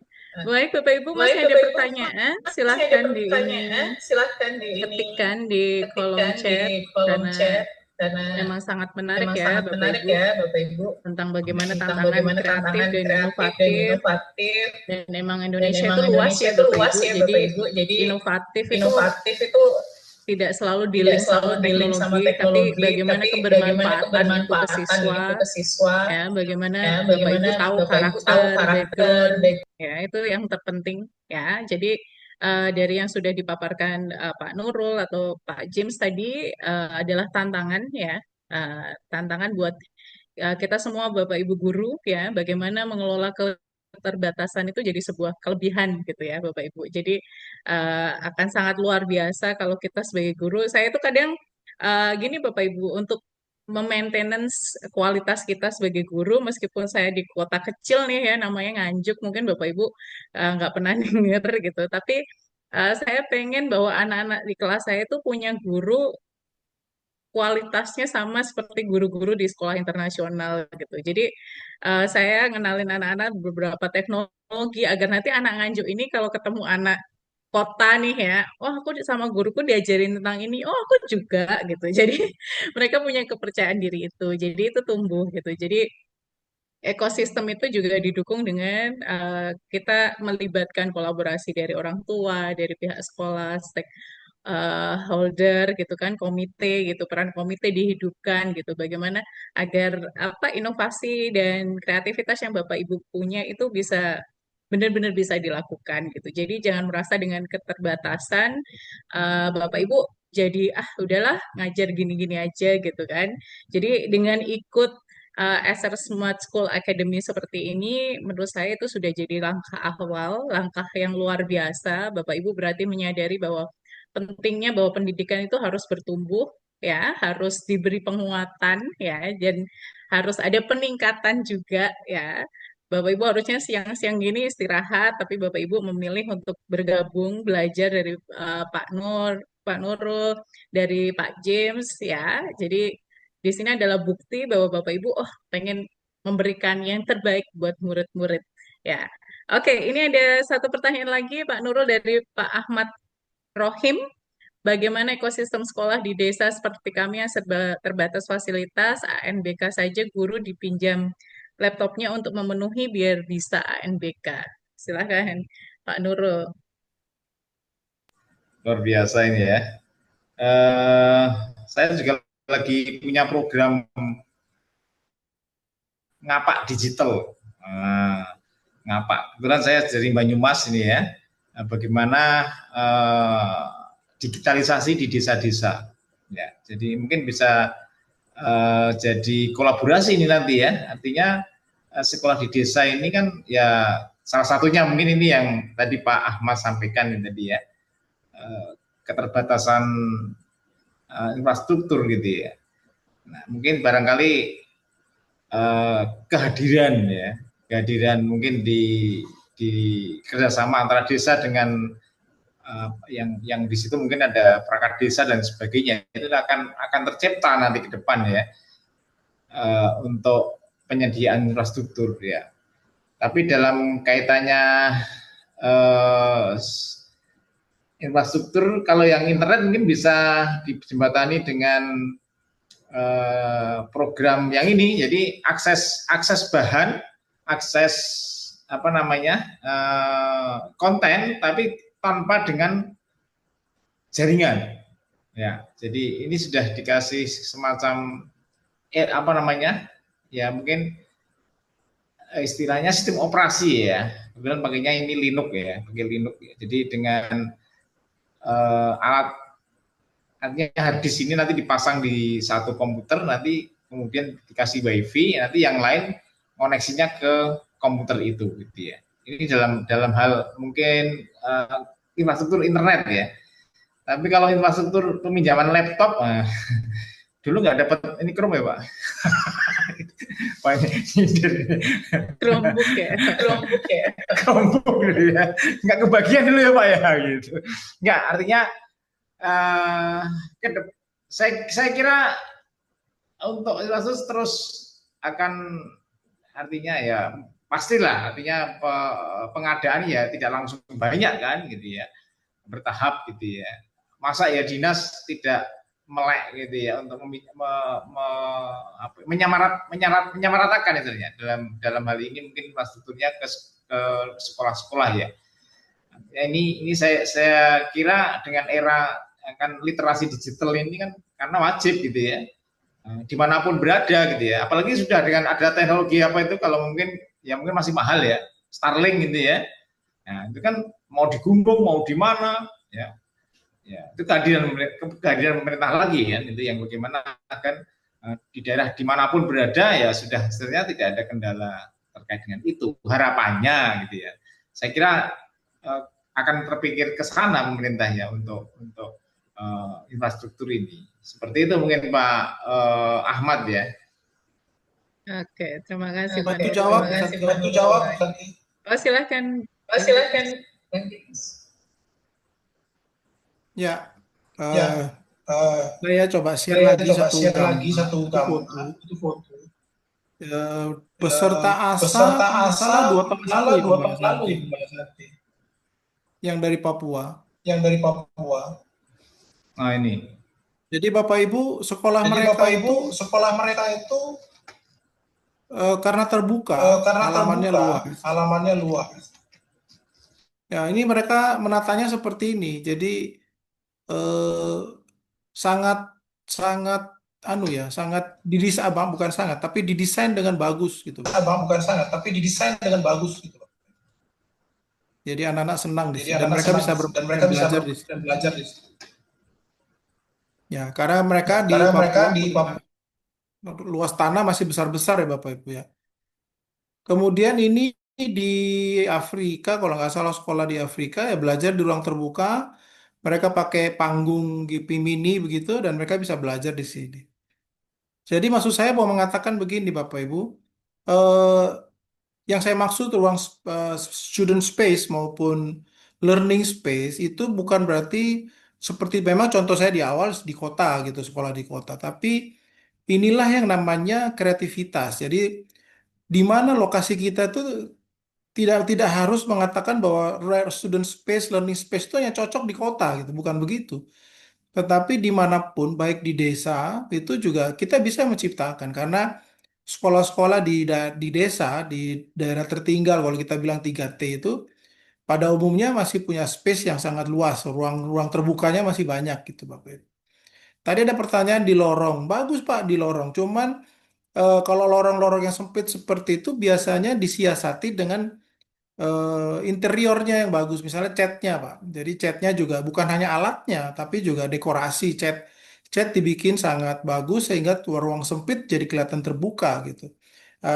Intinya saya mau mengatakan bahwa tergantung kreativitas kita sih. Kalau kita nggak bisa ya minta tolong arsitek di setempat atau gimana gitu. Atau browsing-browsing di internet itu sekarang kan sumber informasi sangat terbuka. Tadi Pak Nurul sudah bilang kan mau minta tolong desain dari AI juga boleh karena ada AI yang bisa membantu kita melakukan desain interior gitu. Jadi cukup Bapak foto ruang yang sempit tadi, lalu naikkan ke AI, lalu tanya AI, kalau ruang seperti ini desainnya bagusnya untuk student-student space seperti apa gitu. Nah, biasanya dikasih beberapa pilihan. Jadi AI itu banyak fungsi ya Bapak Ibu ya. Atau Bapak masih bisa pakai Google sebenarnya. Seperti saya begini, googling aja. Tadi kata kunci saya adalah student space in the open space gitu kan. Dan saya tambahkan bahwa sekolah yang ada di rural area, bukan di city, tapi di rural area, di pinggiran kota. Dan gambar-gambar yang keluar itu sangat inovatif ya Bapak Ibu ya. Keluar gitu gambar-gambar desain-desain space yang luar biasa seperti ini, yang Bapak Ibu bisa apa bisa bisa bisa ambil sebagai contoh gitu ya. Jadi tidak harus AI ya, Google aja masih dapat ya foto-foto seperti ini. Jadi jangan meninggalkan Google ya, Google masih tetap itu bisa dipakai untuk cari referensi gitu. Saya kira gitu tambahannya Bu Santi. Kalau masalah perangkat memang kami tidak bisa menjawab secara nah, ya gimana ya kalau mau, soalnya itu menyangkut dana gitu Bapak Ibu. Tetapi Bapak Ibu bisa mengupayakan dengan dana CSR. Jadi seperti di Kota Malang Bu Santi kemarin waktu diklat diklat PM gitu, Ada seorang kepala sekolah yang menyatakan bahwa seluruh sekolah swasta ya, bukan negeri, seluruh fasilitasnya itu semua dibantu oleh CSR. Tapi tidak semua. Jadi satu ruangan lab itu bisa dari 3 CSR. Dari pabrik A, dari pabrik B, dia proposal ya, ya kreativitasnya kepala sekolah lah yang harus rajin gitu. Public Ya ada speakingnya sih ya. dari pemerintah daerah, tapi iya kayak Santi gitu kan cari studio apa di bendahara aja kasih batasan begitu dia nggak berhenti di situ. Oh nggak bisa ya, ya udah nggak usah ya enggak kan Bu Santi kan cari radio cari ini kayak gitulah Bapak Ibu. Jadi ya, kalau mau menjadi sekolah yang kompetitif, yang kreatif, inovatif, ya memang dituntut kita sendiri dulu, dimulai dari kita ya. Kita itu maksudnya pimpinan ya, kepala sekolah, guru, wakasek, gitu itu dituntut kreatif dulu gitu. Ya, jadi jangan selalu berharap harus dibantu dulu ya. Kita juga harus cari jalan untuk mencari bantuan. Jadi jangan menunggu harus dibantu, tapi mencari jalan untuk solusi itu. Saya kira gitu Bu Santi, tambahan dari saya. Terima kasih. Oke, ya ini ada komentar dari Bu Lisda nih. Ya, kalau di desa seperti kami, nggih lebrakan di bawah pohon mangga. Iya, Ibu, saya juga ngajak anak-anak belajar di lapangan bola, lapangan voli, lapangan basket di masjid gitu. Jadi biar mereka ngerasa bahwa kelas tuh tidak cuma 4 kali 4 dibatasi dinding aja gitu, tapi Iya. ekosistem pendidikan tuh luas gitu kan. Bahkan di lapangan upacara pun ya. Jadi bisa gitu kan ya. Cuman Bu Santi dari gambar saya tadi itu maksudnya ditata gitu. Mm-mm. Kalau di bawah pohon mangga ya di bawah pohon mangga ya sama biasa aja Bu. Tapi bagaimana Anda membuat desainnya bagus di apa halamannya ditata ada ruang duduk ruangnya gitu itu yang Eh, berbedanya di situ benar, benar, gitu. benar, Gambar benar. saya itu kan tadi bukan masalah di bawah pohon kan. Tapi karena digambar dari atas ada penataan, ada bangku yang membuat anak-anak itu senang gitu. Dari situlah muncul kreativitas, inovasi dari anak-anak. Gitu maksudnya Bu Lis ya. Bisa nih Bagus nanti Bu di Lis iya. kasih punya mohon mangga tinggal Ibu tata aja tuh bangku-bangku yang Ini dari Pak Andi malah di samping pohon durian nih ya. Pak, Pak mau dong kalau Pak Anu Bang James durian. penggemar durian nih. Penggemar durian nih. Oke. Wah, Ya. ini Saya dulu rupanya deh kuliah kayaknya. sekolah kelas Halo. di Papua saya Pak 5 tahun SD kelas kelas 4 sampai kelas 6. Oh, luar biasa. Pernah merasakan di tanah Papua ya? Betul, dan itu kami senang karena tertata dia. Hmm. Oke, Oh, ini yang Bapak dari Ibu. Pemalang. Iya, Bapak Ibu. Oh, Pak Iya. Ahmad dari Pemalang, Iya. Pak. Monggo Iya, Pak, Pak deket Ahmad nih bisa lah. Deket nih, Pak. bisa silaturahmi Pak ke informatika, Pak. Nanti bisa ngopi hard disk 500 giga. Harus bawa hard disk yang Harus sama bawa hard disk besarnya yang ya. sama besarnya ya. Iya. Nanti bisa di cloning di Pemalang, Pak. Iya. Oke. Oke, Bapak Ibu, Oke, Bapak apakah Ibu, ada apakah ada pertanyaan lagi? pertanyaan Karena lagi? Karena kayaknya sudah kayaknya sudah mulai ini ya, ini ya. aha Aha momennya udah momennya dapet udah bahwa dapet udah bahwa dapet contoh udah nih, dapet contoh ya, nih, udah dapet udah dapet inspirasi dari Pak inspirasi dari Pak Nurul, Nurul, dari Pak dari Pak James ya, James bagaimana ya, bagaimana menciptakan sistem sistem pendidikan pendidikan yang yang inovatif, inovatif, kreatif ya, Bapak Ibu. ya, Bapak Jadi Ibu. tadi tidak Jadi membuat tadi kita tidak berhenti membuat kita meskipun dengan berhenti meskipun keterbatasan, dengan tapi keterbatasan, tapi mencari celah dan mencari cara celah ya. dan cara ya. Oke. Oke. Baik Bapak Ibu, Baik Bapak kita Ibu, sudah sampai di kita sudah penghujung sampai acara di ya. penghujung acara Jadi ya. saya Jadi mengingatkan lagi Bapak saya Ibu mengingatkan bahwa lagi Bapak Ibu bahwa Acer Smart School Academy ini adalah bagian dari rangkaian acara Acer Smart School Award ya 2025 ya, dan alhamdulillah ini testimoni saya aja ya. Jadi ikut Bapak Ibu tunjukkan program-program keren versi sekolah Bapak Ibu. Jangan merasa bahwa sekolah saya di pinggiran nih, sekolah saya di desa, apa mungkin gitu kan. Karena inovasi dan kreativitas itu bisa muncul di mana saja. Jadi tapi yang pasti adalah Bapak Ibu akan berkumpul dengan orang-orang yang sefrekuensi ya, yang menginginkan perubahan, yang menginginkan perbaikan dalam apa sisi pendidikan kita. Jadi Bapak Ibu ikut, mari ikut dan belajar ya bergabung dalam rangkaian Acer Smart School Academy dan mengikuti berbagai kelas baik live ataupun webinar maupun recorded yang kami berikan ya. Dapatkan juga sertifikat keikutsertaan gratis yang bisa di-download langsung sendiri pada website setelah mengikuti 3 kali webinar ya Bapak Ibu atau kelas termasuk hari ini ya. Caranya daftar gratis dan ikuti kelas ya di acerid.com/smartschool/academy ya. Smart School Academy berisi rangkaian e-workshop dengan materi praktis, inspiratif, dan aplikatif langsung dari praktisi pendidikan terbaik di bidangnya. Juga jangan lupa ya tadi ikut Acer Smart School Award 2025, daftar segera di acerid.com/smartschool/dot ya. Jadi Bapak Ibu jangan lupa ya. Jadi selain belajar, tunjukkan juga praktek baik yang sudah Bapak Ibu lakukan ya. Siapa tahu praktek baik yang kita anggap kecil tadi ternyata bisa menginspirasi orang-orang lain, sekolah lain ya. Jadi agar kita bisa maju bareng-bareng ya, Bapak Ibu maju sendiri sepi ya, tapi maju bersama itu jauh lebih baik ya, Bapak Ibu. Untuk Bapak Ibu guru, silahkan bergabung juga pada website www.guraru.org ya dan Instagram @guraruid, komunitas guru era baru yang diinisiasi oleh Acer Indonesia. Sampai jumpa di kelas-kelas Acer Smart School Academy berikutnya. Saya ucapkan terima kasih kepada Pak Nurul dan Pak James yang sudah memberikan inspirasi, materi, dan insight yang luar biasa. Mari kita terus belajar, berbagi, dan membangun masa depan pendidikan Indonesia bersama. Karena saya yakin guru yang berhak mengajar adalah guru yang tidak pernah berhenti belajar. Oke, sampai jumpa ya Bapak Ibu di sesi Acer Smart School Academy yang lain. Terima kasih Pak Nurul. Sama-sama, makasih Thank you juga. Acer Indonesia sudah Pak memfasilitasi. Nurul, makasih. Bu Santi, makasih. Sama-sama, nggih, Ibu. Semuanya izin. Terima kasih Pak Nurul. Monggo.